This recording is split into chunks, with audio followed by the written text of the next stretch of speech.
That's the big town. Yeah, terrific, isn't it, Francis? Sort of takes your breath away. But not my appetite. How can you look at that wonderful sight and think of anything so trivial? Being hungry is not trivial, cousin. You'll soon find that out unless we start raising a little lettuce pretty pronto.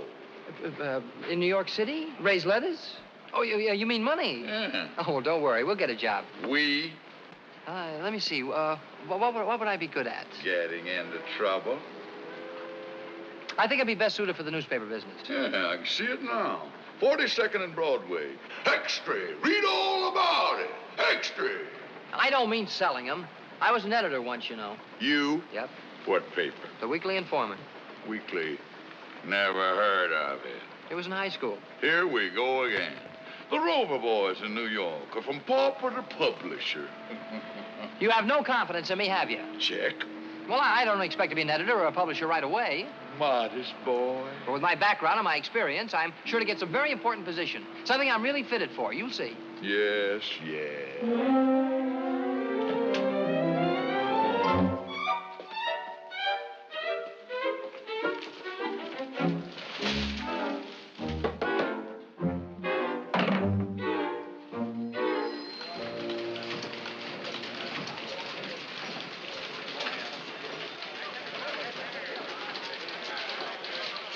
Copy, boy. Rewrite.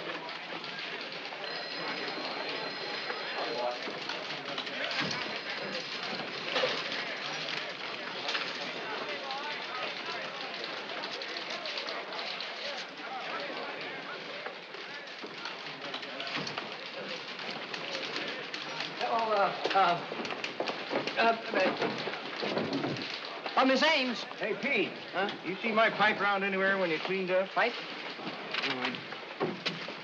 Oh, I don't clean up anymore, Mr. Ross, but I'll ask a new guy about it. I'm a full-time copy boy now. Well, congratulations. Thanks. The way you're going, I better keep an eye on my job. Oh, you don't have to worry. I'm not going to be a sports writer. I'm going to do yarns on murders and rackets. You know, big important stories like Mr. Austin. Copy, boy. Oh, excuse me. Yes, sir, Mr. Austin. Stick this on the chief's desk, kid. I gotta beat it to the 8th precinct. You bet, Mr. Austin. Thanks, kid.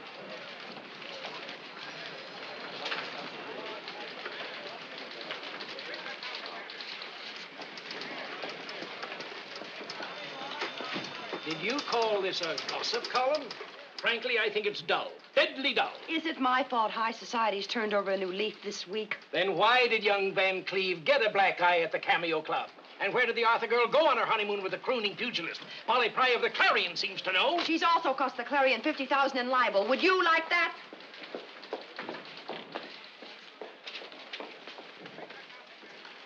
Well? Mr. Austin's copy, sir.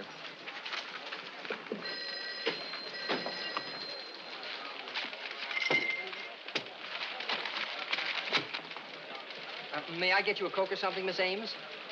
No, thanks. But if you could whip up some poison for that one, I'd appreciate it. Well, I think your column's swell. Never miss it. I'm flattered, but there may not be a column to miss unless I can dig up some wealthy and prominent family skeleton. Copy, boy. Oh, excuse me. Say, is Mrs. Potterby what you call the society stuff? Mrs. Henry Potterby, the banker's wife? Yeah. I'll say she is. Why, do you know something? Come on, give. What about Mrs. Potterby? Oh, well, nothing, really. It's mostly about a chorus girl named Trixie Blue. What does Trixie Blue have to do with Mrs. Potterby? Well, nothing. She doesn't even know her. But you see, her husband... Whose husband, Trixie's? No, Mrs. Potterby's. But he won't be for long. Don't you believe it? They're devoted to each other. Well, not since the raid. Raid? What raid? The one at the Wilburton Arms. Say, what's the name of that perfume you use? Oh, 5 Roses. Now, look, about that raid, who did the raiding? Mrs. Potterby. She found her husband in one of the apartments. And that's where Trixie Blue comes in? Oh, no. She was there all the time. It's her apartment. Look, Stirling, are you That's my last name, Miss Ames. I wish you'd call me Peter. My friends do. All right, Peter. But are you sure about this Potterby yarn? Of course I'm sure. Wouldn't tell you if I wasn't. But where could you find out about it? Well, that's something I can't tell anyone. But if you don't trust me, maybe you better wait and see. Copy, boy.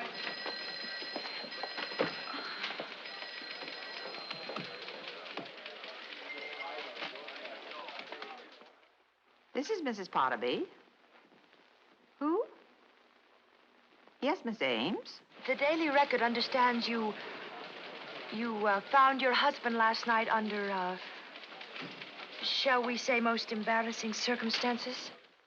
You couldn't possibly know that. The photographs haven't even been developed yet.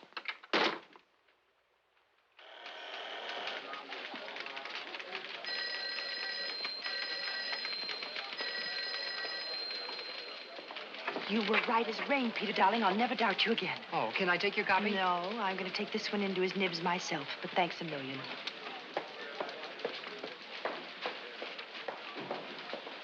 Peter, darling. Copy, boy. Copy, boy.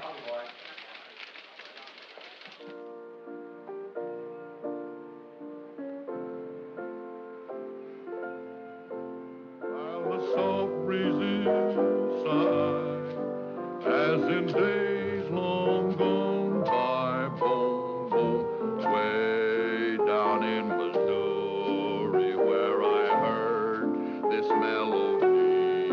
Watch it, Harry, when I was a pickaninny on my mammy's knee. Oh, the dark is boom, boom, dee-dum, boom, boom, boom, boom, boom, boom, boom, boom.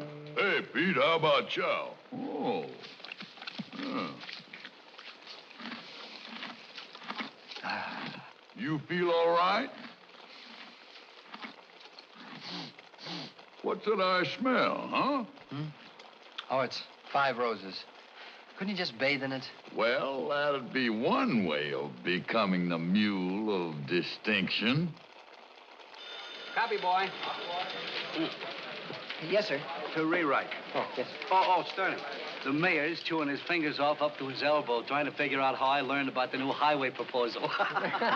Thanks a million, kid. Oh, that's okay. Mr. Vance, have you had a chance to talk to Mr. Henderson about me yet? Well, not yet. But I won't forget it. Oh, well, thanks a lot. Roger. Oh, Sterling, thanks for this tip. Oh, you're welcome, sir. But don't forget to put in a good word with the boss for me, will you? Sure. When you get time. Sure. A peach or a peach? Pete, you got any stray sports items laying around? Well, I don't know if it's important, sir, but the Cleveland Indians are trading Phil Garris for Bernie Schwartz. You don't know if that's important. When did this happen? Oh, it hasn't happened yet. They're meeting secretly tonight in a secret place to close the deal for a secret amount of money. Boy, but I'd like to know how much that is. Oh, the secret amount of money is $40,000.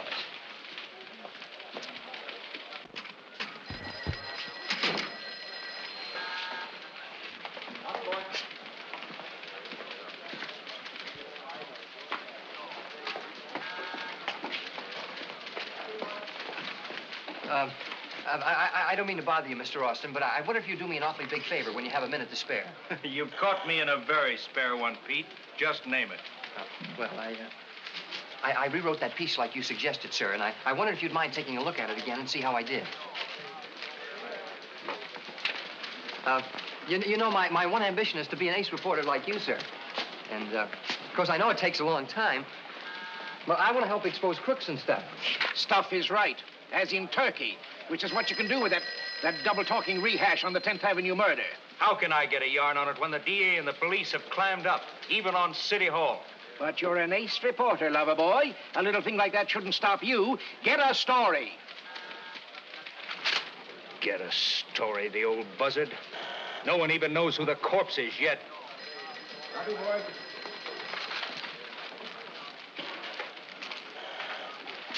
Well, if it's any help, sir, the murdered man was identified as Joe Brang, a small-time New Jersey gambler. He was shot twice through the head at short range with a .38. Now, Captain Cranston, the ballistics expert, said it was the same weapon used in that Westchester bank robbery last week. Now, they've got a dragnet out for an ex-convict named Eddie Frippert. That's why they don't want anyone to know. He and Brang were working together, and the police figured that after they pulled the bank robbery, they got into an argument over dividing the loot. I hope that helps, sir. But you left out Frippert's middle name, Stirling. Oh, Max. Look, kid, is this on the level? You're not just playing reporter and making all this up. Oh, no, sir. It's just like I told you, honest. But when it's so hush-hush that a fairly smart news hawk like me is stymied, how in blazes did you get a line on this? I can't tell you, sir. You just have to take my word for it. Okay, I'll do it. After all, no smart reporter divulges the source of his information, does he? Thanks a million, kid.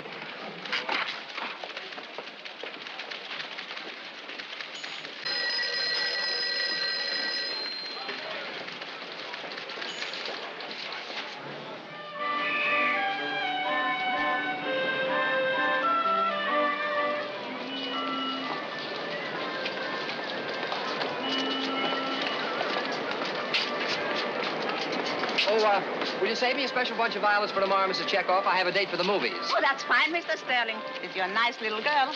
No, with a lady. Oh, well, I'll save you a nice bunch for you. Well, thank you very much. Bye. Oh, hello, Mr. Bruno. Buongiorno, signor Stirling. Oh, gracias. Buenos Aires. ¿Cómo está el amigo tuo? Huh? How is it, your friend? Oh, Francis. Sí, Francis. Oh, he's fine. Thank you. Just fine. Bye. Pazzo. Sì che faccio, Pazzo. Oh, hello, Mr. Scola. Hello, Mr. Stirling. I'll have 4 bunches of carrots, please. Just a set of the Lester bunch. Yeah, but I asked you to save some for Francis. Sorry, tomorrow maybe. Salvador, let me have a few cucumber, please.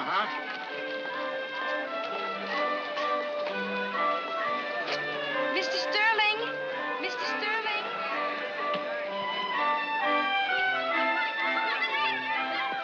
We were running short, so I saved these for you. Oh, gee, thanks a lot, Miss Scola. You called me Maria yesterday. All right, Maria. Oh, I hope your father won't be angry about these. I know he doesn't like Francis. Oh, it's not that he doesn't like Francis. He just thinks it's foolish of you to keep such an expensive pet. But Francis isn't a pet. He's a friend. Well, I know, and I've explained that to Papa.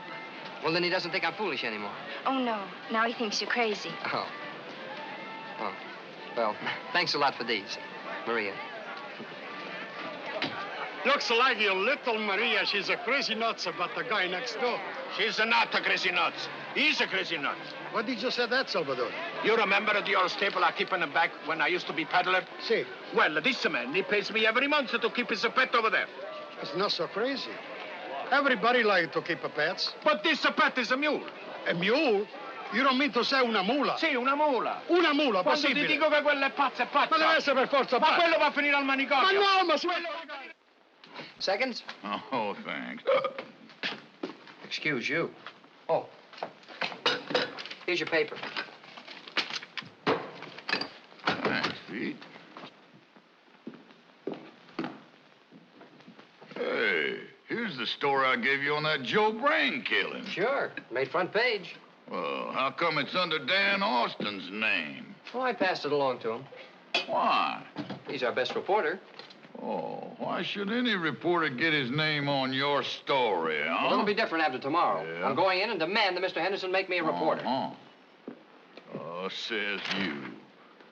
Hey, they're raising taxes again. Remind me to write a letter to the president. Francis, I think the time has come for me to settle down. Lead a more normal life. I want to get married. Come again? Said I want to get married. That's what I thought you said. I'm in love. I thought you looked goofier than usual, but on you, it's hard to tell. It's a wonderful feeling, Francis. You've been watching the birds and the bees? You know, when I look at her, Oh. I get hot and cold and hot. Yeah. And when she looks at me, it's like being struck by lightning. Oh. My heart starts going Oh. pitter-patter, patter-pitter, like the raindrops. And my blood starts roaring like a hurricane. Is that love or a weather report? That's not funny. You don't seem to realize this is one of the most important moments in a man's life. A man, he said. Huh. She ain't a bad dish as females go. Who isn't a bad dish? Maria. Maria? Why, she's just a little girl. I'm going to marry a woman of the world. Alberta Ames. Well, kiss my great Aunt Regret who won the Derby. Not that tomato that writes all that grape juice in the Daily Record. Alberta is not a tomato. Be that as it may, have you set the date? Huh? No, not exactly. I haven't even proposed to her yet. Oh, then the dame hasn't lived yet. I'm taking her to the movies tomorrow night. Gee, I wish you could see how sweet, how wonderful, How lovely. Love. It's worse than a bad case of hoof and mouth disease. You have no understanding.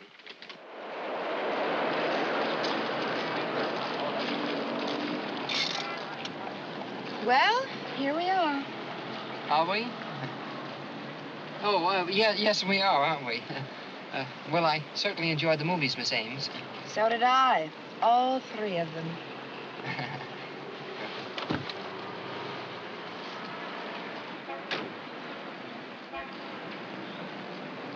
Oh.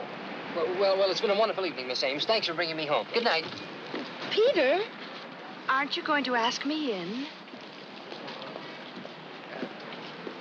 In my apartment? Just you and me alone? Well, after all, Peter, I do trust you completely. Oh, yes, yes. well, it's just that, after all, I'm a man of the world. Tish, tish, tish.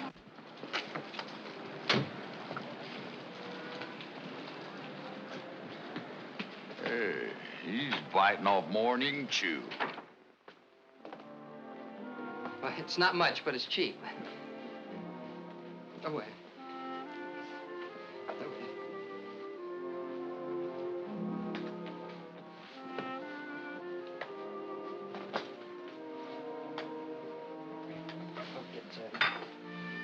Thank you, Peter.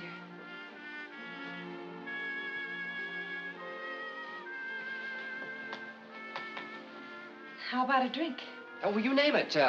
Root beer? No, lemonade. An orange pink. Maybe we better skip it. Oh, no, I'll go. I have to drive. Oh.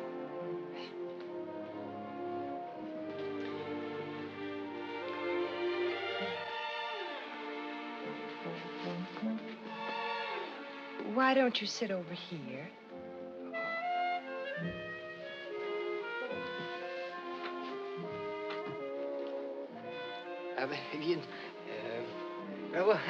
Do you know Keats? Well, I don't know him very well.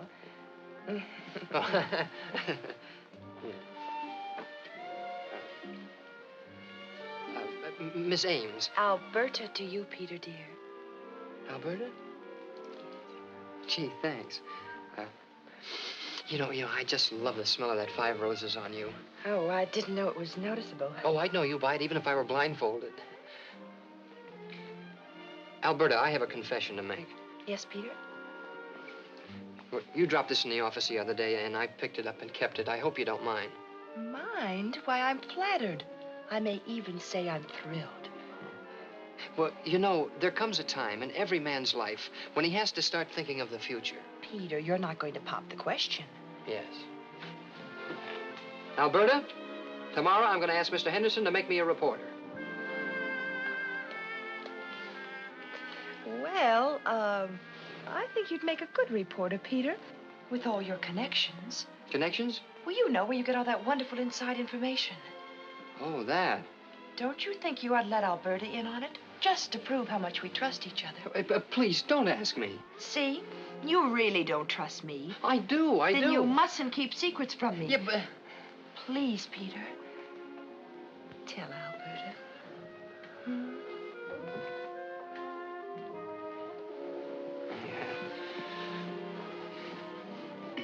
All right. It's Francis. Who's Francis? He's a friend of mine. We met in the Army. He saved my life. He carried me 7 miles through enemy lines. 7 miles? He must be quite a guy. Oh, he's tops. The only mule in the world with a Purple Heart. Mule? Purple Heart? Peter, what are you talking about? Francis. He won a decoration in Burma. He's got it pinned up in his stall. Now, I'll tell one. Oh, it's the truth, Alberta. Come on, I'll take you out the stable so you can meet him. Meet him? Oh, yes. You can see for yourself. It's just out through the kitchen. Come on. Please. Please. I've always wanted you to meet Francis anyway. You'll get a big kick out of him. I hope he's still up. Oh, the lights are on. He's probably reading. He reads. Oh, sure. He's been through the Encyclopedia Britannica 7 times. Come on.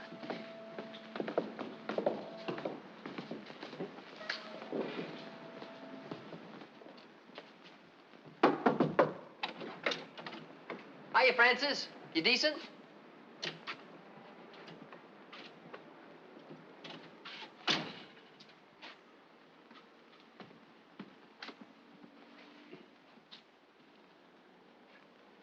Well, look sharp, you lucky fella. I brought Miss Ames out to meet you. Alberta, this is Francis. Well, say hello to the lovely lady. I think he's waiting for you to say hello first. Oh, now really, Peter, I'm... Well, he's a little unusual when it comes to things like this. Oh, that's putting it mildly. Oh, well, hello, Francis. Now, come on, let's go. Wait. Francis, where are your manners? Say hello. Let's not play games, shall we, Peter? You've had your little joke, and it's been grand fun. But now, if you'll both excuse me, I've had enough. Please, Alberta, you must believe me. Francis gives me all my news tips. He picks them up over the back fence. Gossiping with the neighbors, no doubt. That's right. You see, a lot of traffic cops keep the horses in the stable next door. And Francis talks things over with them every night. With the traffic cops? No, with the horses. You must think I'm a complete idiot. Not complete, doll, but you'll do. Why, you little... Alberta, If so much as ever come near me again, I'll... But you don't... There goes the bride. Scratch one tomato. Well, now you've done it. Roundy, I've done you a favor. But she'll never speak to me again. That dame is just playing you for a sucker. I will not tolerate such disrespect for the future Mrs. Stirling. You'd have a better chance with Cleopatra. She's dead. You'd still have a better chance. Grow up, will you? Look, I'm old enough to decide things for myself, you know. Ha, ha, ha. So that's how it is. Lucky for you that I'm a mule of principle. What do you mean, principal? I promised to make a reporter out of you, and I'll keep my word. But after that, you're on your own. Well, Francis, Snap off the lights on your way out. All right. All right. That's the way you want it. Jack? I'll show you. Roger? I'll get to be a reporter without your help. I'll talk to Mr. Henderson in the morning. Ha ha. I'll show you. Yeah.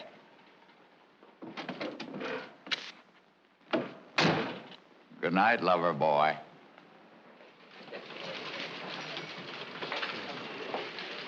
Mr. Henderson, sir, I've been here quite a while now, and I think it's high time I became a reporter.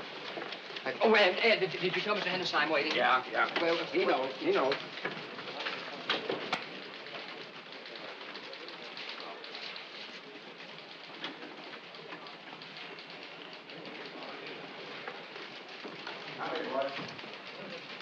Well, beautiful, how'd you make out last night? Terrific. I met the informer in person. Oh, tell me more. His name is Francis. Francis? Uh-huh. And he is the stupidest, rattiest-looking mule I ever laid eyes on. He really has a mule? A mule. Oh, you're kidding. I am not kidding. He took me out to the barn and he introduced me to the filthy beast. But it wasn't in the mood for chit-chat. I knew the kid was punchy, but I didn't think he was that bad. He was either punchy or awfully smart. What do you mean? It's a pretty good way of telling people to shut up when they get too curious. Mr. Henderson, I've been here quite a while now, and I think it's high time that I be... Oh, Ed, did you tell him I'm waiting? Yeah. He knows. Oh, Dan. Yeah? The boss wants to see you, and he's running a temperature. What's eating the old buzzard this time? The chief of police and the DA are in his office.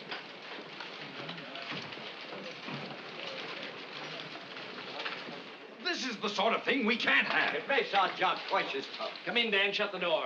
Well, good morning, gentlemen. Crime must be taking a holiday. Never mind the wisecracks, Austin. It seems you've upset the authorities no end. Where did you get the lowdown on the Joe Brang killing? Oh, so that's it. Was it somebody in my office? Was it someone in the police department? Now, we've got to know because we want to know, young man. Just a moment, gentlemen. A newspaper man can't tell you where he gets his information. I've been saying that for an hour. It's a matter of ethics. Ethics be hanged. If it's someone in the police department, I'll make him Come sorry in. for the... Well, If you please, sir, I'd like to speak to you. can't you see I'm busy? But this can't wait, sir. It's terribly important. Well, what is it? What is it? Well? Well, sir, I have been here for quite a while now, and I think it's high time that I became a reporter, sir. And I... Well, all the You boys pick are a moment like this? Get out. Get out. We've had a dragnet out for Eddie Fribbit. And because of your premature story, he's given us the slip. He's probably in Mexico or on his way to Europe by this time. Excuse me, sir. All right, son, you've asked for it. See the cashier. You're through. But all I want to tell you about this, Mr. Frippard. I don't care anything about... Now... What about Eddie Frippert? I know where he is. You what? You know where he is? Yes, sir. Well, where is he? Well, where? I don't think I should tell you now that I don't work here anymore. Better call him back. What do you mean? He is where I got the story. What? Get him! You! Come in here. Do you want me, sir? Get in here. Well, let's have it. Come on. Where is he? Where's who? Frippert, Eddie Frippert. Where is he? You said you knew. Oh, I do. Well, speak up, boy, speak up. Well, I don't work here anymore. For heaven's sake, you work here. Are you sure? You work here. Put it on paper? You work here. I do? Now, where's Eddie Frippert? Well, he's at 318 DeLacy Street, apartment 3B. Police headquarters, quick. He's under the name of Eddie Phillips.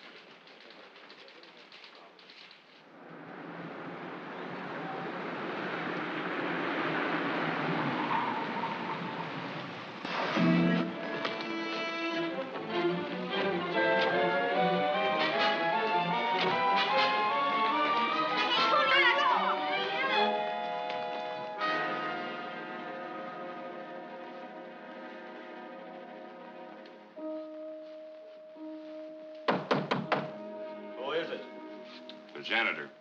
There ain't no janitor, copper.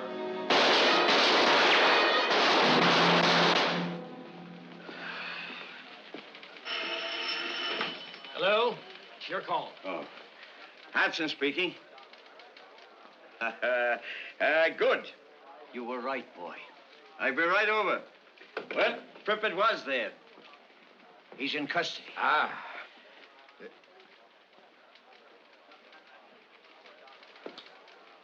Well, Stirling, you'd better start talking. Yes, give it to us straight. Who do you know in my office? Your office? Who are you? The district attorney. Oh, how do you do?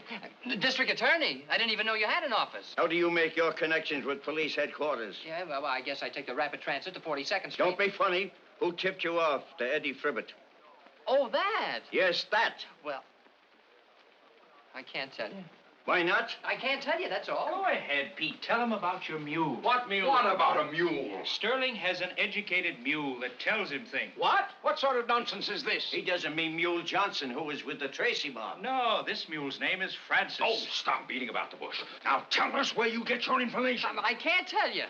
Good boy, Sterling. Lesson number 1. A good reporter never divulges the source of his information. Yeah, but really, Mr. Henderson, if you'd only... A reporter? Me? Well,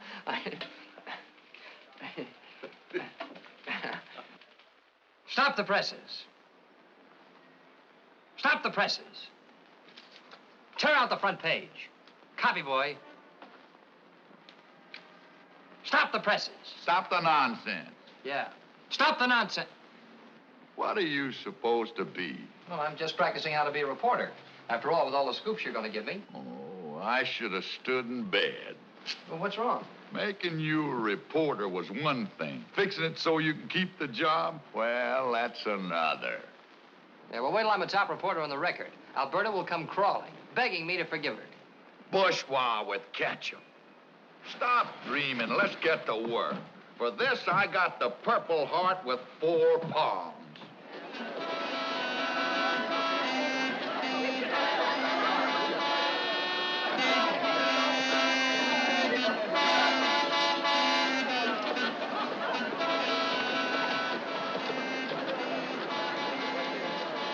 Hey, you. Yes, sir? What's the idea of the mule? Huh? Oh, well, I happen to be a member of the press, sir. We were just roaming around to pick up some news. And do you have to take the mule along with you and block traffic to do it? Well, he's the one who gets the stories. Oh, a wise guy, huh? Well, no, sir, I'm not a wise guy. Well, look, he's getting a story right now. He's what? From your horse.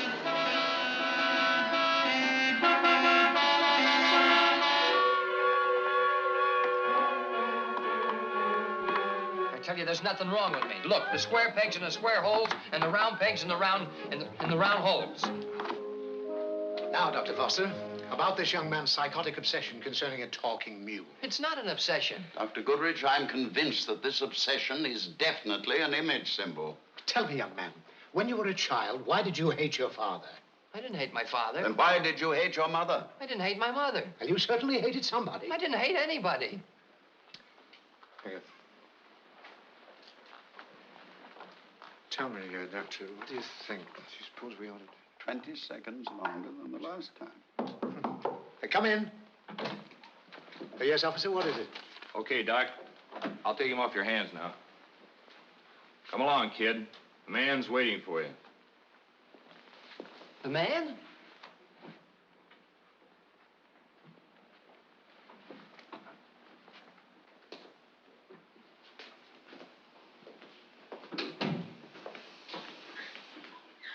Oh, Mr. Austin, am I glad to see you? I was afraid it was... Cheer up, kid. The release took some doing, but you're all in the clear now. Oh, well, that's wonderful. Does Mr. Henderson know? Not a thing. I covered up for you. Oh, you're swell. Thanks a lot. Look, kid, there's no point in antagonizing the police unnecessarily. Forget all this nonsense about the mule. Yes, sir. But you know where he is? Where who is? Francis. I said forget it. Yeah, but if he doesn't hear from me, he'll worry. Worry? A mule? Well, yes, he's very high-strung. High-strung? Yeah, I've been in that room now for 3 hours. I've been pushing a square. I am not going to move another peg until Mr. Austin arrives to get me out. Get you out? He's the one who put you in.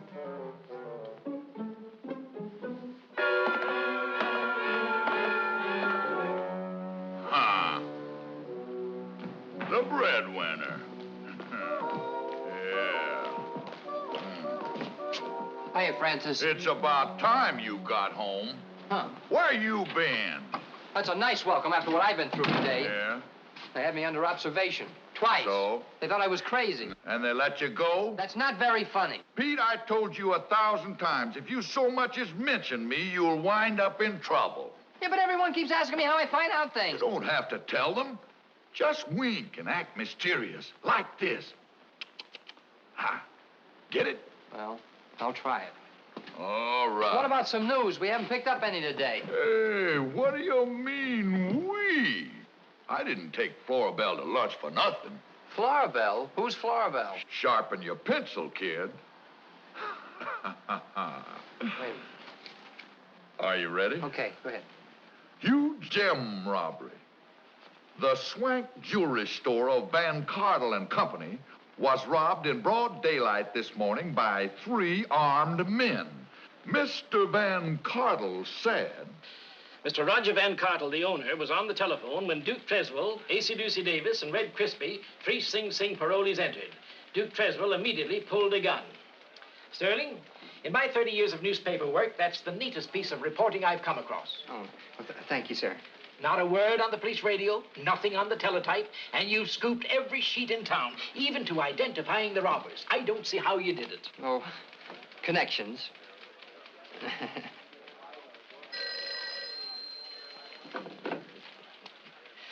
Yes, Henderson speaking. Yes, Chief. What? Are you sure?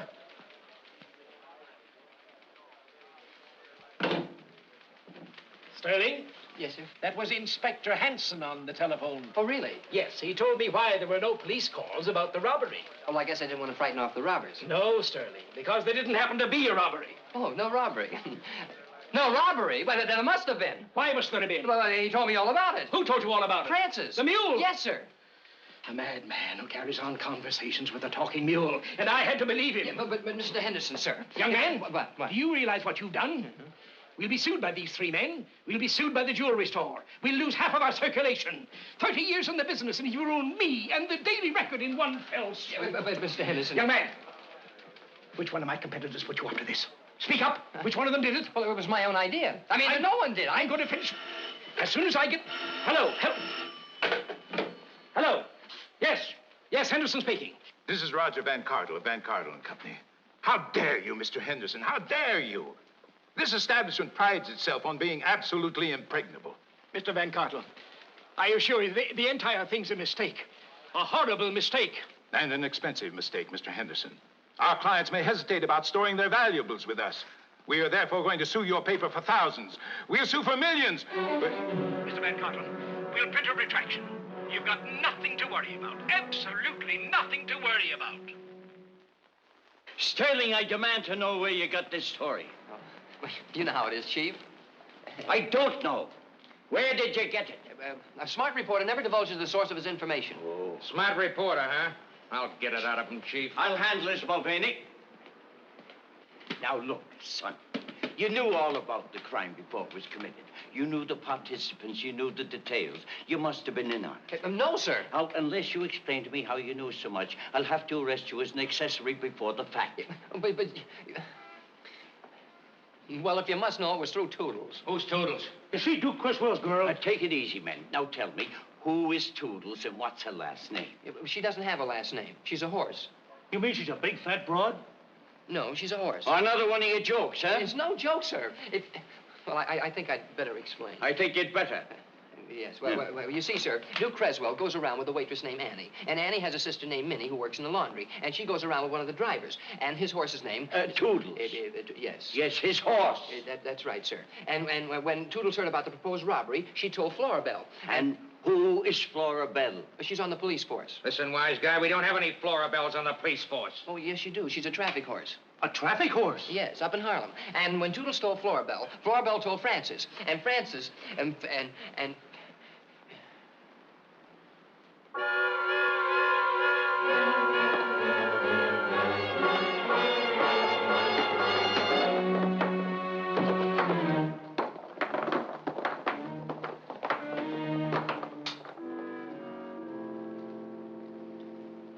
Splendid, young man. A new record for this board. Oh, does that mean I can leave? Leave? Are you crazy? That's what we're trying to find out, Doctor. Oh, yes, of course.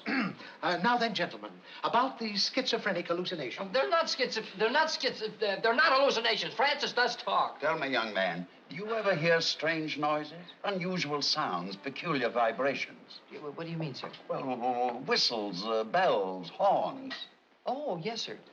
Regularly? Yes, sir. How do you explain that? I live down by the East River. No, young man, you don't understand. Do you ever smell unusual smells? Smells? Yes, strange smells that you can't identify. Oh, yes, sir. How do you explain that? I live down by the river. Is it one particular mule, or do all mules talk to you? Just one, sir. Francis. But did you ever hear things talk to you? Tables, chairs, airplanes, toothbrushes? No, sir, of course not. How about chickens? Can chickens talk? No, sir. How about parrots? Can parrots talk? No, sir. But parrots can talk. I know they can. But you said they can't. But you're all looking at me like I'm crazy. Now, I'm not going to answer one more question until I can talk to Francis.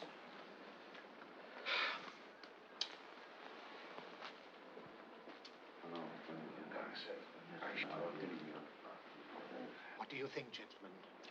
I say, let him talk with the animal. It might be most interesting.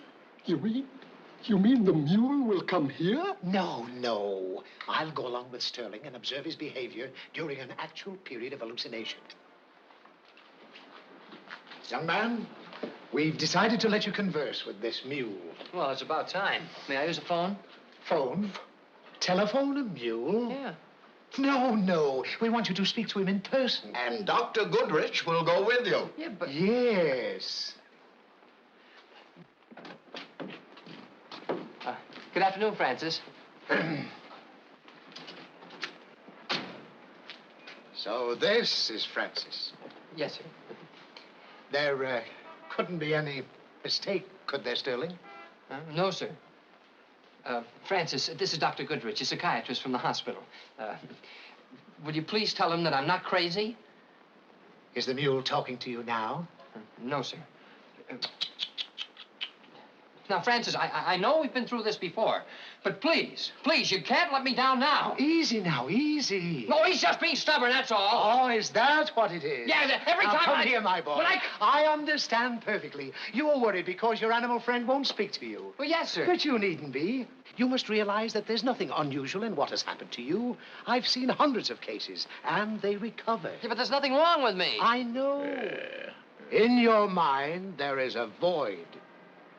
Well, like a vacuum in nature, it demanded filling, you see. Well, not exactly. Almost always we find such cases seek some person or animal who is in trouble. Hurt, suffering, or miserable. Like this silly creature. Just look at him. Undersized, dull-eyed, spiritless, decrepit, stupid. As sad and broken down a beast as ever heaven created. But I still got my own teeth. Can you tell? Who said that? I did. Who is I? I is me. But who is me? Well, don't you know who you are, Doc? Well, I told you could talk, didn't I? I told you. Sure I can talk, but none of this drivel I've just been listening to. it is not drivel. Why, here is a clear case of hyper-imaginative reaction induced by emotional starvation. Acute symptoms of urban claustrophobia. Hogwash. Don't you believe him, young man? I've had many years of successful practice. Many years. Doctor, you know what I think? No, and I don't care. I think you're off your rocker. Impossible. Why is it impossible, Doc? I'm the psychiatrist. Common medical reaction. We use a garden term to describe it. The God complex. Very common. That'll do. That'll do. Calm yourself, Doc. Now, just a few questions I'd like to ask. Tell me, are you married? I am not. At your age, do you go out with girls? I have no time for women. Clinically correct. A good income, Doc? Largest in the hospital. Hey, that fits together nicely. Quite a build you got there, Doc. Remnants of an athlete? What do you mean, remnants? Well, Doc, we ain't as young as we once were, are we? Just that my hair's thinning. Tell me, how do you sleep? Perfectly. No dreams? Of course I dream. About being chief of staff at the hospital? Well, yes, as a matter of... My dreams are my own affair. I'm being insulted. Yeah. Get me out of here. Of course. Get me out. Get him out. I think we'd better leave. Yeah, take him I'm out. being insulted. Get me out. Get me out. Unhappy case. Next patient.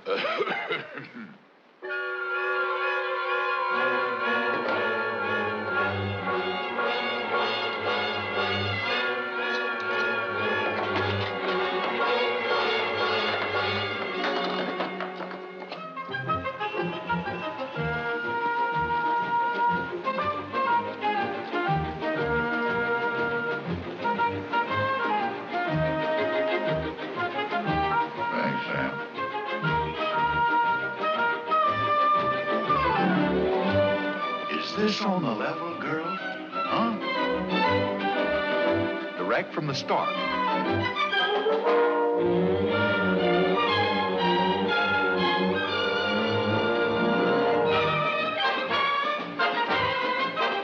Wall Street. A lot of my cousins got their assets frozen here in the year 1929. Pete, a fella tried to sell me that Brooklyn Bridge once. You know something? What? I should have bought it. Thanks, Jake. You're sure on the ball today. Hey, yeah. This is new. Come on, Francis. Check. The Duchess of Jersey is eloping with her chauffeur. Mother should see me now. Pretty, ain't it? You know, if them fellers could get together in there, they could help a heap of folks over a high hurdle of human understanding. Yes, sir. You mean you silly plugs can't find out who's the head of this protection racket? Huh? Nick's on the right people. You better lay low for a while.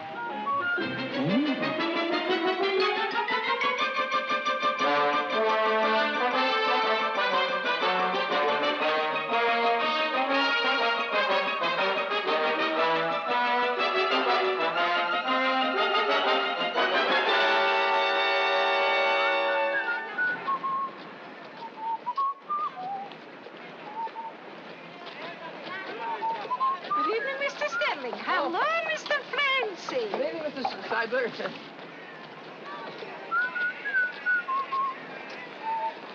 Oh, good evening, Mr. Scola. Oh, my good friend, Mr. Stirling. Here, have a nice apple. Maria, look who's here. Oh, thank you. Hello, you nice mule. You really make a nice pet. I like you very much. Hello, Peter. I saved these turnips for Francis. I thought he'd like them for a change. Well, that's certainly nice of you, Maria. Thank you very much. Thank you. Go on, run along. They make a nice couple. Maria, was that a lunatic? Lunatic? What do you mean, a lunatic? You know who that is? That is a Peter Stirling, the #1 newspaper reporter. He's a big shot. Io told him he was a coconut. Coconuts? Non dire coconuts, mi fai perdere la pazienza. Hai detto che era un pazzo. Perdo la pazienza e non Ma sai quello no, che tu sei una succede. bandiera. You know, we haven't seen very much of you these days. Well, the newspaper man has a pretty busy life, Maria. Oh, I know. I see your name in the paper every day, and I'm so proud. Are you really? Yes. And so is Papa.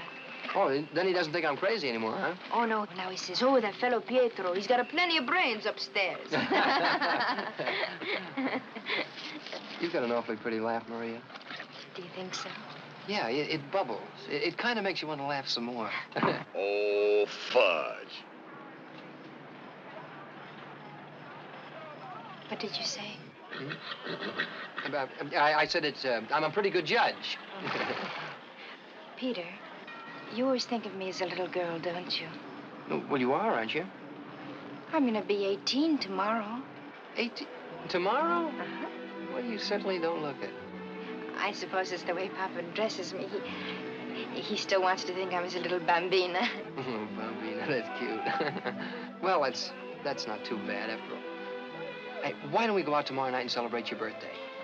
Oh, Peter, I'd love to. Oh, that would be a real birthday. Oh, I'll tell you what we'll do. We'll go out. Keep chewing on that.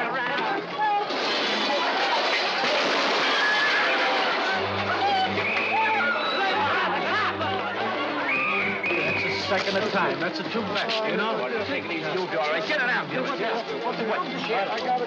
Let me help you. Do you know who those men were? Come on, Giuseppe, tell us. I think they were the insurance people. The insurance people? What do you mean? No, don't ask me. I don't know nothing. Please, don't ask me. All right, break it up. Come on, give him some air here. Get moving. Come on, get along with it. You know better than that. Come on, move along. Come on, break it up. Oh, come on, let's go here. I'm going to take a chance, Pete.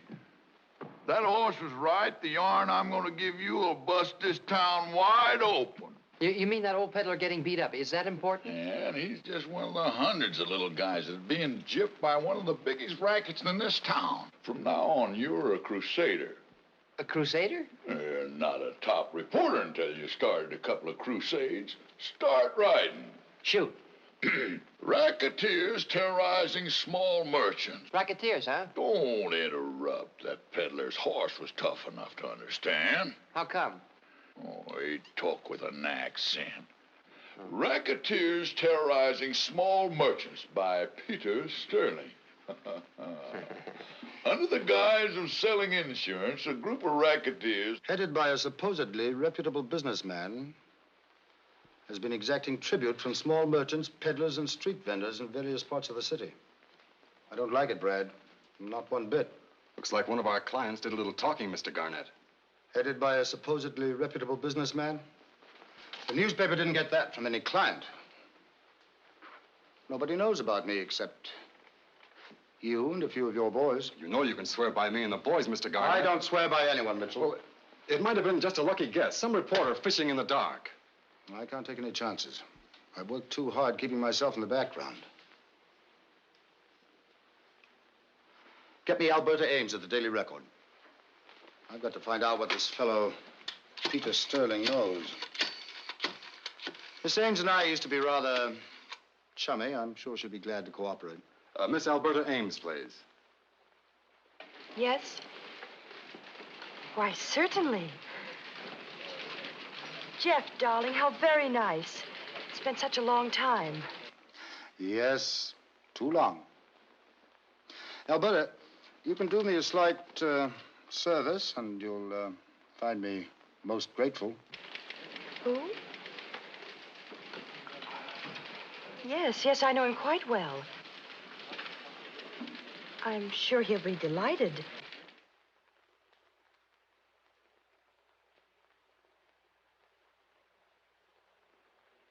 The cosine of light over infinity calculates out to x. That figures.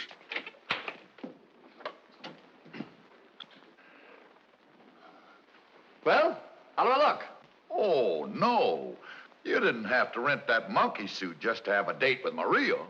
Oh, it's not Maria. Something else came up, something very important.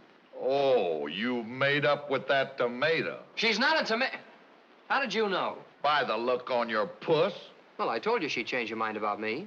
She came over today and apologized for the way she's been acting. So you still think that night blooming cabbage goes for you?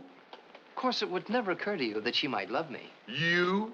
Me. Ha ha. Pardon my hairy legs. Anyway, you gotta skip the date. Skip it? What for? Pete, I got some real hot news for you. Hot news? Oh, can't it wait? Listen, I just found out who the head man is in the protection racket. Well, can't it wait till I get back? Do you want the story or don't you? Well, of course I do, but you don't understand. It's just not Alberta. I have a dinner date with some very important people at Mr. Jefferson Garnett's home. Garnett? Yeah. That's the guy. He's the head of the racket. Oh, don't be a jackass. Look who's calling who. Why, you're just making that all up because you don't like Alberta. That figures. Well, I got a right to pick my own friends. And so have I, Fancy Pants, so button up your lip. Don't slam the door. Well, listen, you... Oh, am scray.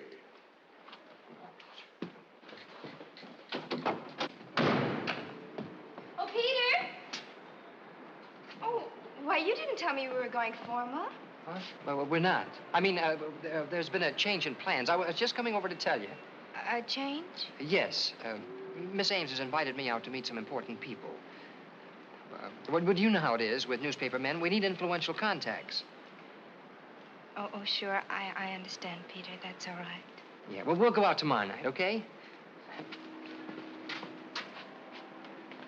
Oh, well, Maria, here, I want you to have these. And happy birthday. Oh, no, I couldn't, Peter. You better keep them for your date. I brought these carrots for Francis. Well, thanks. Well, I was a little rude to Francis just now. Perhaps I'd better go back and apologize.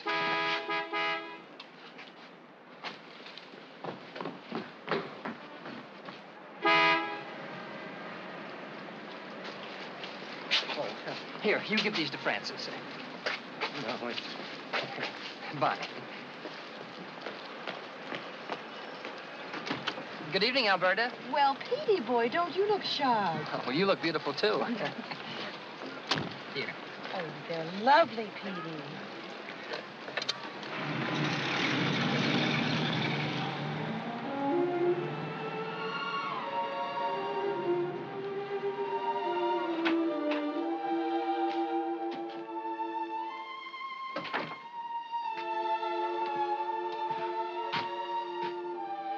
I'm so miserable, Francis.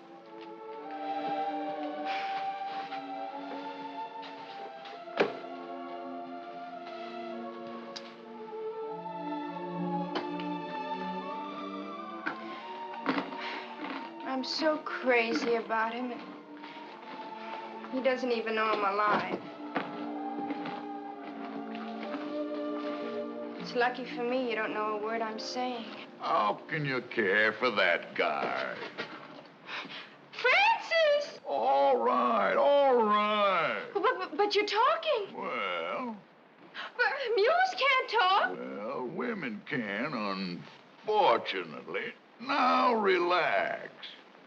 I want you to give Pete a message for me. Yeah. Tell him from now on he's on his own and not to look for me. Oh, you're not leaving him. I'm finished, through, and tell him that's 30 for tonight. But you can't go. He'll miss you. He needs you. Who says I can't? Him running out on his friends for that Alberta Ames dame?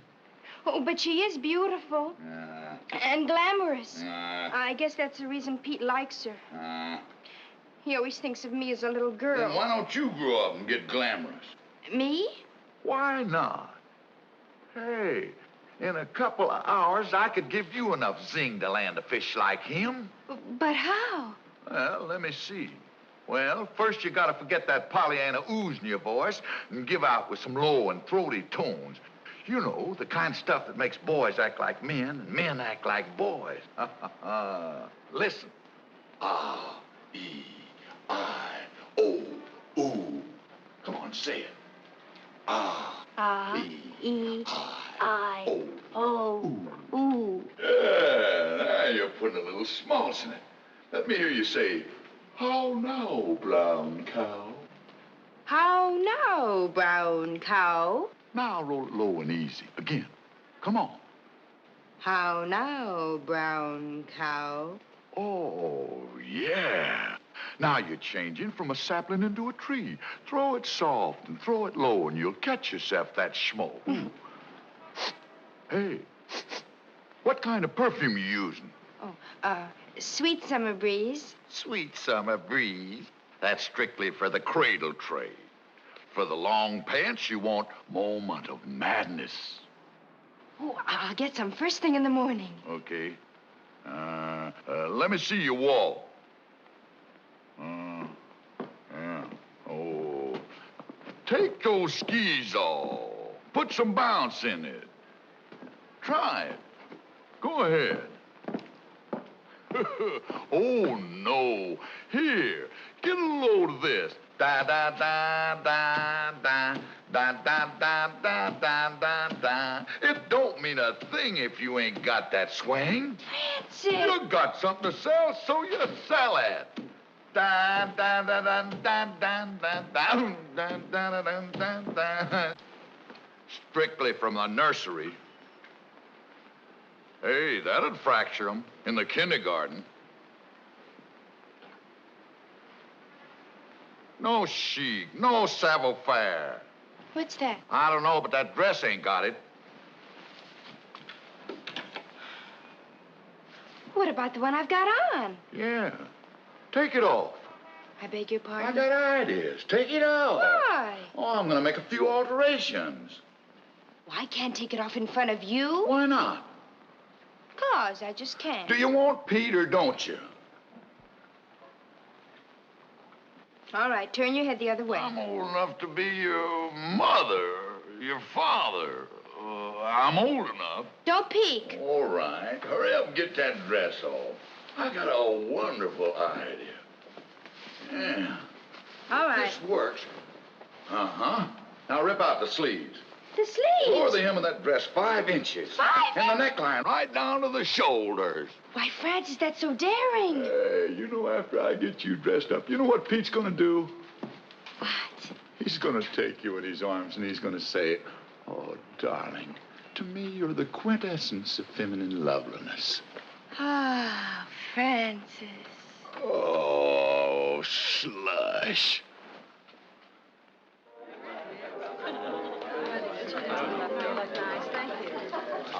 Getting everything you want? Very nice, Mr. Garnett. Excuse me. Just a minute. And how are you two getting along? Oh, just fine. It's a lovely party, Mr. Garnett. Oh, it certainly is. Well, I was very pleased that you could come. Thank you. You know, I've been watching your career with a good deal of interest. Well, have you really? Well, you've become one of our most important newspaper men in such a short time. It's miraculous. Really, quite miraculous. Well, you're right, Mr. Garnett. We're all very proud of Peter down at the Record. It's nothing, really. Nothing. Your kind of news is very important to our city. Let's go into the library where we can talk quietly. I'm sure that Miss Ames will excuse us. Oh, you go right ahead. I can manage to amuse myself nicely. Thank you. Really, Please, let me. thank you. Excuse us. Certainly.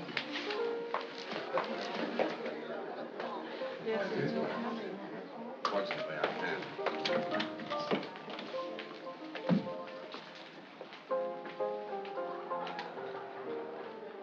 Make yourself comfortable. Oh, thank you.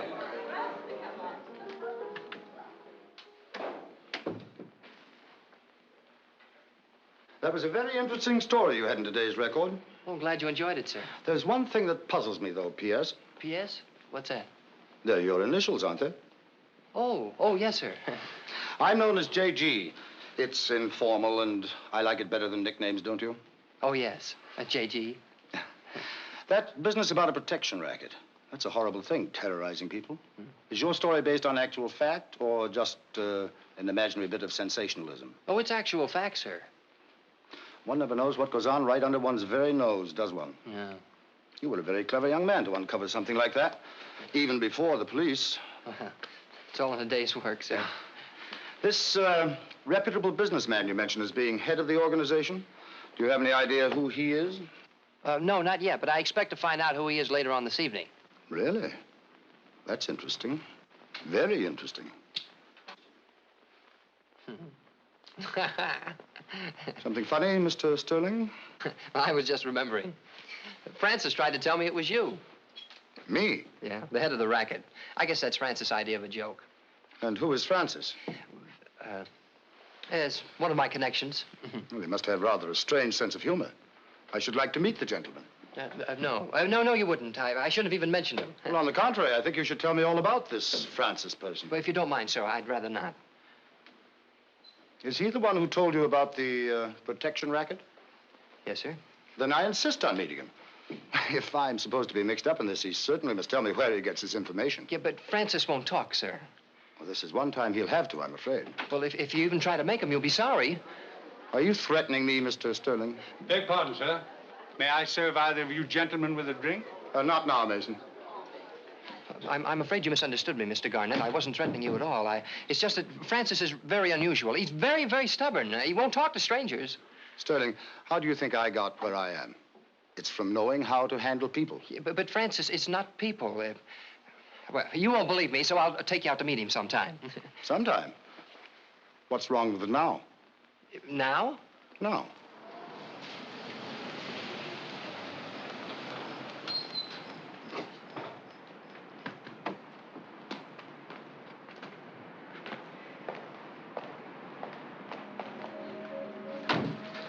He lives in a place like this? Oh, no, sir. I live here. Francis lives in back, in the stable. Oh. Did you say stable? Oh, yes, sir. What sort of character is he? Well, he's, well, I'd rather you'd see for yourself, sir. I'll lead the way. There's something strange about this boy, Parker. If I'm not out in 3 minutes... I understand, sir.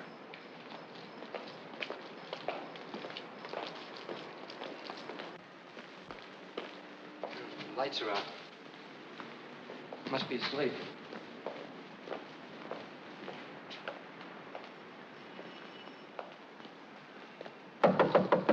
Wake up, Francis. I brought company. Hard sleeper. Francis! He's not here. You mean to say somebody lives here? Well, you better prepare yourself for a surprise, J.G. A surprise? Yes, sir. I was afraid to tell you before for fear you wouldn't believe me, but, well, Francis isn't a man. Well, this is hardly a place for a woman. Oh, well, Francis isn't a woman either. Isn't a man, isn't a woman. What in blazes are you talking about? Francis is a mule. A mule? Yes, sir. Well, I didn't come down here to visit any mules. What about this person who's been giving you those newspaper stories? Well, that's Francis, sir. The mule? What sort of juvenile prank is this? Oh, it's not a prank, sir. Oh, wait till Francis gets back. You find out. Gets back? Where is he? Yeah, he's probably out getting some stories. Sterling, are you talking about a mule? Yes, sir. I know it sounds unusual, but Francis is an unusual mule. Wait till you talk with him. You'll see. Wait till I what? Talk with him, and you can pick any subject. You've been having a little joke at my expense, haven't you, Mr. Stirling? Well, no, sir. Well, either that or you're a mental case. Well, certainly not, sir. Say, what is this all about? Well, now, I'm not in the habit of being made a fool of. But, sir, J.G., Mr. Garnett, you don't understand. You're bending me. Listen, if you get me... Mr. Garnett! Mr. Garnett! Mr. Garnett, speak to me. Mr. Garnett, speak to me, Mr. Garnett. Listen. I heard a shot. Mr. Garnett. Oh, he's dead. Look, the killer's outside. I gotta get... No, you don't. I don't what? You don't go away. What do you mean? I didn't kill him. We'll let the cops decide that. Oh, no, it's police. But I didn't do it. I didn't do it, I tell you. I didn't do it, I tell you. I didn't do it. All right, then, who did? I don't know. Maybe Mr. Garnett had enemies. Jeff Garnett was a respected gentleman. A respected... Mr. Hanson, how can you say that? He was head of the protection racket. Where did you get that fantastic notion? From Francis. He tried to tell me, but I thought he was kidding. Who's Francis? I told you, gentlemen. Don't start that mule talk again. If you're trying to build up an insanity plea, Stirling, it won't work. Look, if you just send for Francis, he could clear this whole thing up in a minute. Look, will you please send for him? Me send for a mule? Yes. I should say not. Well, then would you send for the girl that lives next door to me? She'll bring him here. What's her name? Maria Scola. Maria Scola? What connection has she with this case? Maria? Well, none. She's been outside in that waiting room for 2 hours. Maria's been out. Sit down.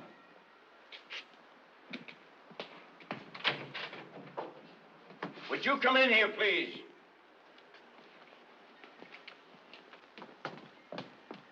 Maria, am I glad you're here? Oh, I came as soon as I heard. You gentlemen are all wrong. Peter didn't kill Mr. Garnett. I know he didn't. Well, that's what I've been trying to tell him. I've been over here. Gee, you look different. It's your hair. And the dress. And your eyes. Everything. You really think so, Peter, honestly? Well, yes. Well, I never noticed before. But you're so pretty. I mean, you've grown up. Oh, thank you, Peter. You know,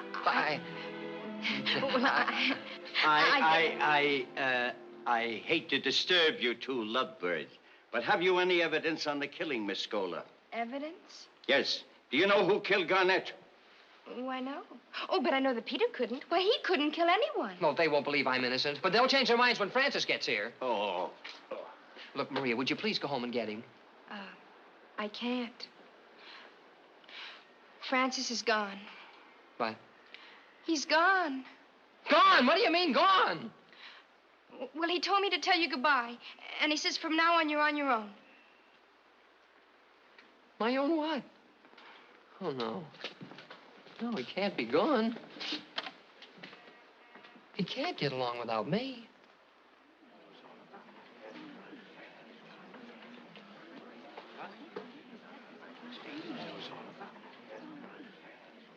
And you are certain, Captain Cranston, that the bullet which killed Jefferson Garnett was fired from this gun, Exhibit A? Absolutely certain, sir. And this is the same gun, is it not, upon which were found the fingerprints of the defendant? The same gun, sir. That will be all, Captain. Your witness. No questions.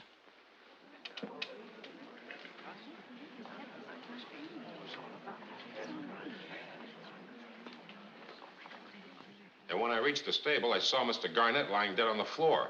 And Mr. Stirling, with the gun in his hand, was trying to run away. So I stopped him. And how long a period of time elapsed between the firing of the shot and your arrival at the stable? Oh, less than a minute, sir.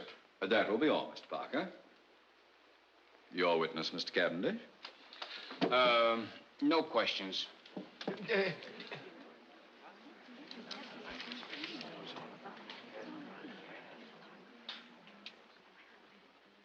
I was serving the guests. I went into the library for a moment. And what did you see and hear? Mr. Garnett, may he rest in peace, was facing this person. He was asking this person, are you threatening me, Mr. Stirling? And that was all you heard? Yes, sir. I closed the door immediately. Very good. Your witness?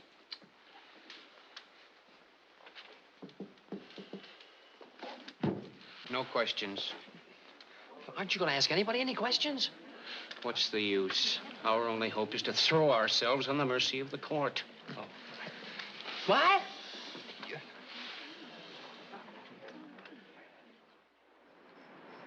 She don't look so good, Marie. I've been watching the jury 2 weeks. The way they look at him, I'm afraid it's no good. Papa, look. Ferenc on already. You'd think he was never coming back. His only chance is to plead insanity upstairs. Oh, Papa, you know he isn't crazy. No. You wait until the jury hears him talk about the mule. Papa, I want to tell you something that I've never told you before. I've talked to Francis. That's nothing. When I used to be a peddler, I used to talk to my horse. Oh, giddy up, back up. Oh, but Papa, you don't understand. I've talked to Francis, and Francis has talked to me. Sure, I remember what... You mean Francis, the mule? He talked to you? Yes, Papa. Oh, Mamma mia, this is contagious. Adesso mio figlio è pazzo. Oh, Papa, you've got to believe me. Francis really talks. Please, un momento. We not to get excited. When you say this mule talk, you don't mean he talk. You mean he talk the mule talk. No, Papa. Francis really talks. Exactly the same I do in English. You don't call that dialect English, do you, Paisan? Who say that? Oh, you've come back. Oh, So you don't like the way I talk, huh? What? like Francisco, the mule. Oh, mamma mia. Oh, look at... Hey! Papa! Papa, what's the matter? Papa! After the shot was fired, Mr. Stirling, and you picked up the gun, what did you do next? Well, I started after the murderer, but the chauffeur stopped me. But you do admit that you and Garnett were scuffling just as the shot was fired? Yes, sir. And what was this scuffle about? Well, I think he was worried about how much I knew. How much you knew about what? About him being head of the protection racket. What?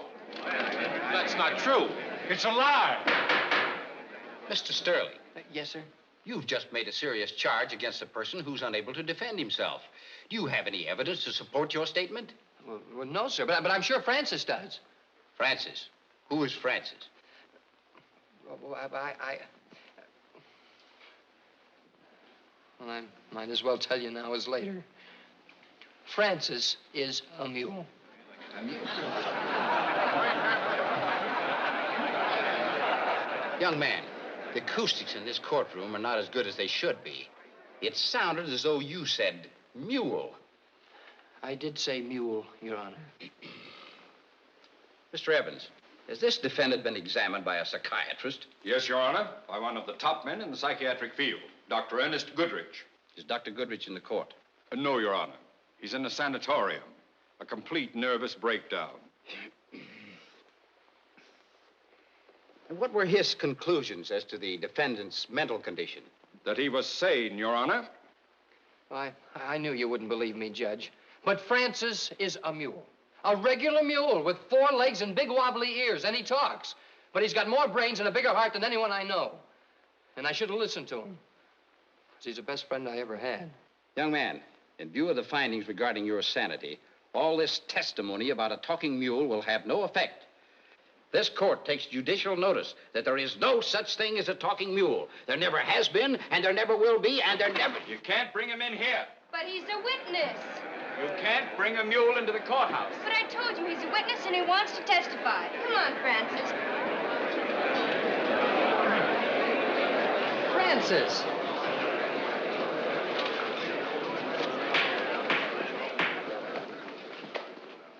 Young lady, what's the meaning of this? Sir, this is Francis, and he's come here to help Mr. Stirling. Help him? Yes, sir. He wants to testify. Don't you, Francis? Young lady, this courtroom is no place for facetiousness. I shall have you held in contempt. But she's not in contempt, Your Honor. Francis did come here to help me, didn't you, Francis? Well, go ahead and tell His Honor all you know about Mr. Garnett.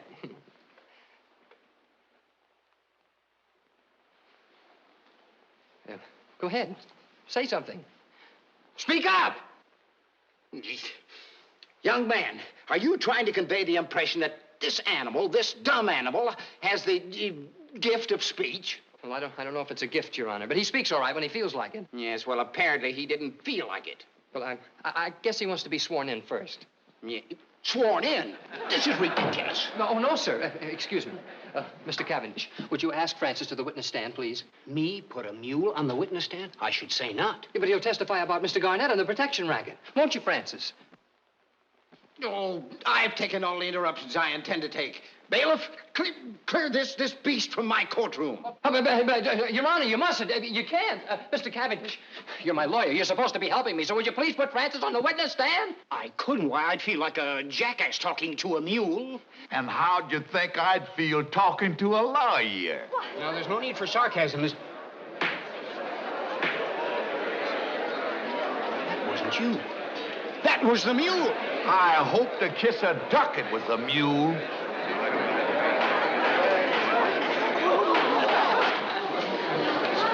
Clear the courtroom! Clear the courtroom! Take the stand. All right, Francis.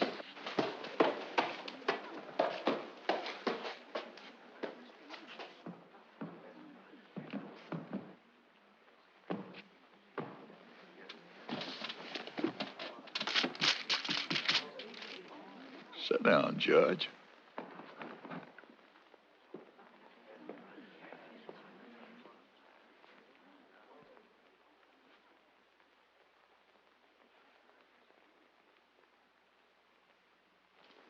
Raise your right hand.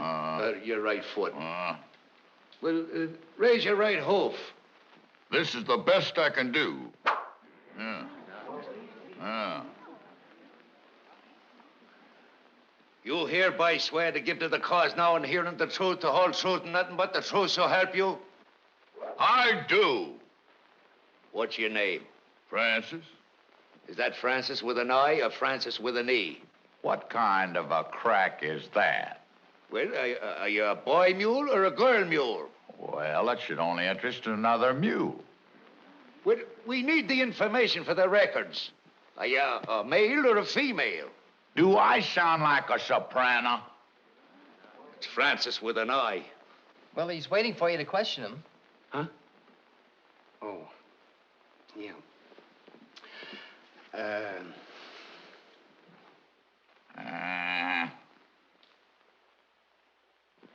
Well, sir, animal, mule, Mr. Francis, will you please tell the court and the jury what, if anything, you know about the alleged murder of Jefferson Garnett? Well, any one of 1,000 people could have killed Garnett. He was the head of the protection racket. How do you know? Every peddler in town knows, and they're all afraid to talk, but not their horses. What do you mean, not their horses? Just what I said, Judge. By tomorrow, I could have 100 horses here to testify. 100 horses? You mean all those horses talk, too? Talking horses? Don't be fantastic, Judge. I'd have to interpret for those morons. Your Honor, I object. Stay out of this, Blackstone. It's between me and the judge. The witness, this animal is testifying from hearsay. The Court of Appeals, in the case of the People versus Martin, interpreting Section 8256 of the Code of Criminal Procedure, approves such testimony in cases involving murder in the first degree. Look it up, Counselor. Volume 526 at page 321, under point 3, 3/4 of the way down on the left-hand side of the page. Judge, come here.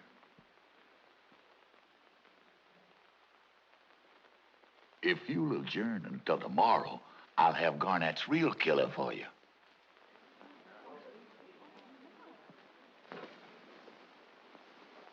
This mule's adjourned. Huh? This court is this mule. 10 o'clock tomorrow morning. Thanks, Judge.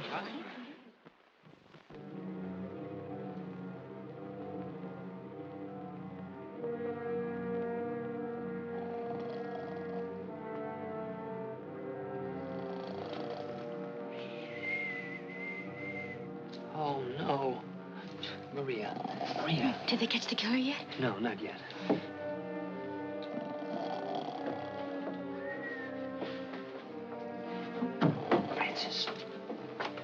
Francis, wake up. What's the big idea? You picked a fine time to go to sleep. Got anything better to offer? But nothing's happened yet. You wake me up just to tell me that? Look, you said the killer would be here tonight. I did. Now pipe down. Let me get the rest of my shut-eye. You don't seem to realize I'm heading for the electric chair. Well, when you gotta go, you gotta go. Come on, Stirling, let's get going. Oh, please, but the killer still may show up. Not a chance. It'll be light in a few minutes. I'm sorry, miss. Well, you meant well, Francis.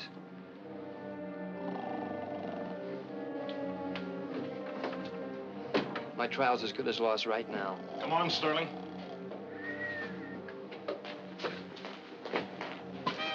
Maria.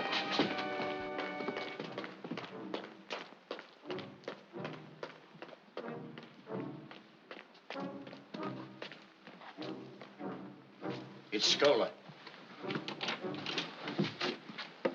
A car just to pull up, Chief. It was running without the lights. Maybe our man. Get set. All right. Francis, wake up. Wake up, Francis. Oh, I'm awake. Well, the killer's here. Well, that figures. But you still haven't told us why he's coming here. To kill me. To kill you? Oh, no. Yeah. He's afraid I'll put the finger on him. Shh. Get your head down. Now.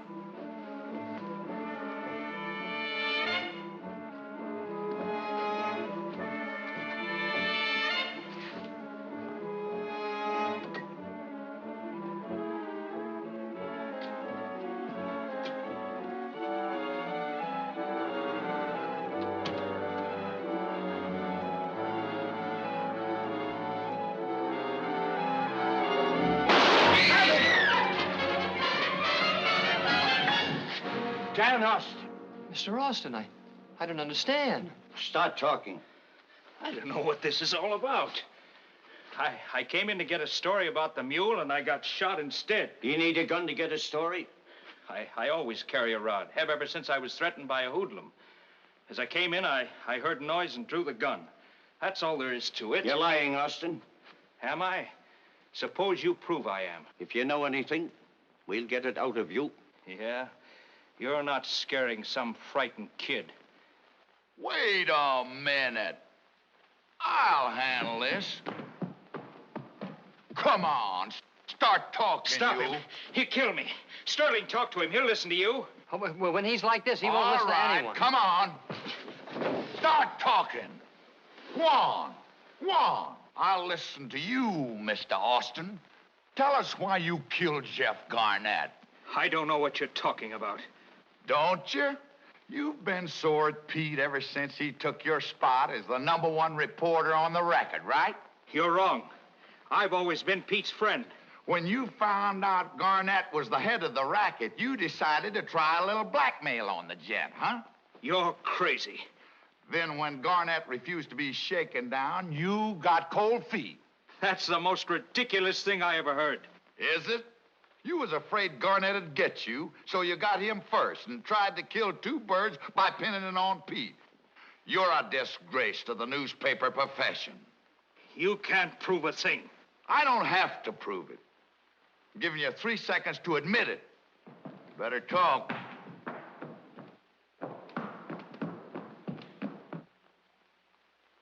One. You gotta protect me, Chief. It's your duty. This is illegal. If he hurts you, sue him. 2. 3.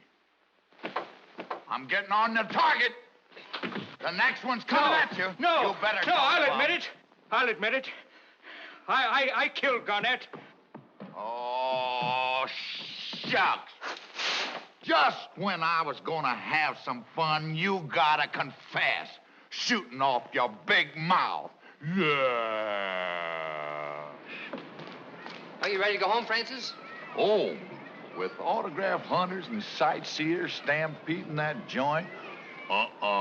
We gotta move. Yeah, I guess he's right. With you so famous, it'll be hard to find a place with any privacy. Well, I guess this means that you'll be leaving New York. Yeah, I suppose so.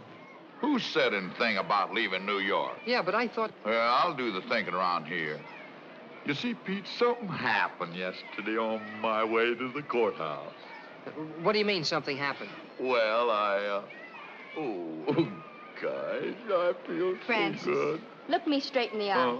Huh? Yeah. Why, Francis, you're in love.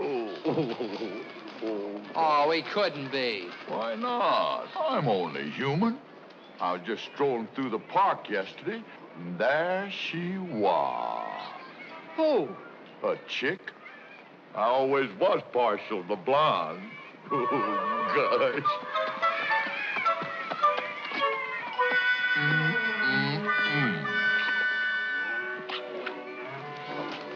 Excuse me. Francis! Huh? Francis, that's a zebra. Oh, don't let them pajamas fool you. Oh, don't be impatient.